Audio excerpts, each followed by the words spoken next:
सलगरे येथे श्री बटुक भैरव मूर्तीची भव्य ग्रामप्रदक्षिणा महाप्रसादाचे आयोजन उद्या गुरुवार दिनांक 23 एप्रिल 2026 रोजी पावन प्रसंगी श्री बटुक भैरव सिद्धपीठ श्री सिद्धेश्वर देवालय श्री क्षेत्र सलगरे येथे श्रीच्या मूर्तीची भव्य दिव्य ग्रामप्रदक्षिणा आयोजित करण्यात आली आहे।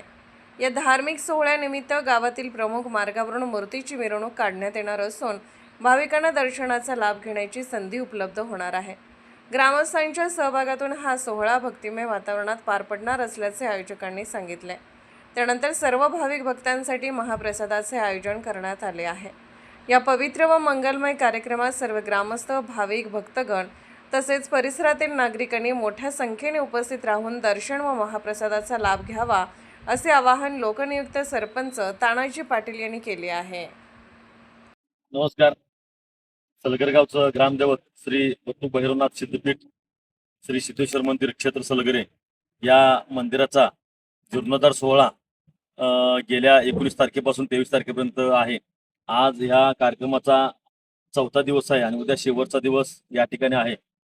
उत्तर प्रदेशचे उज्जैन येथील पंडितांच्या मार्गदर्शनाखाली या ठिकाणी ही मोठी यज्ञशाळा उभी करून या यज्ञशाळेमध्ये होम हवन बाकी विधिवत अशा पद्धतीनं या जुन्या मंदिरामधील मूर्तीचं उत्पत्तन करून त्या ठिकाणी जे काही त्यांचे जलदिवास बाकी फळ म्हणा किंवा बाकी जे काय धान्य वगैरे आहे याच्यामध्ये मूर्ती पूर्ण झाकून ठेवून या ठिकाणी ज्या विधिवत पद्धतीनं पूजा अर्चा करायचं काम या ठिकाणी चालू आहे।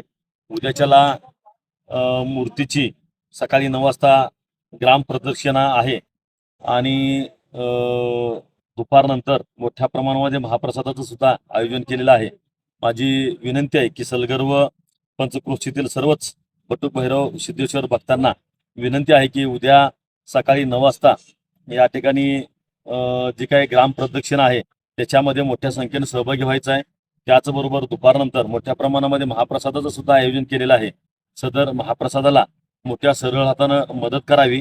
त्याचबरोबर महाप्रसादासाठी सुद्धा मोठ्या प्रमाणात मोठ्या संख्येनं उपस्थित राहावं आणि हे जे काय मंदिराचा जीर्णोद्धार सोहळा करण्याचं ठरवलेलं आहे या सोहळ्यामध्ये तन मन धन अर्पण करून मोठ्या संख्येनं सहभागी व्हावं हीच कळकळीची नम्रतेची विनंती।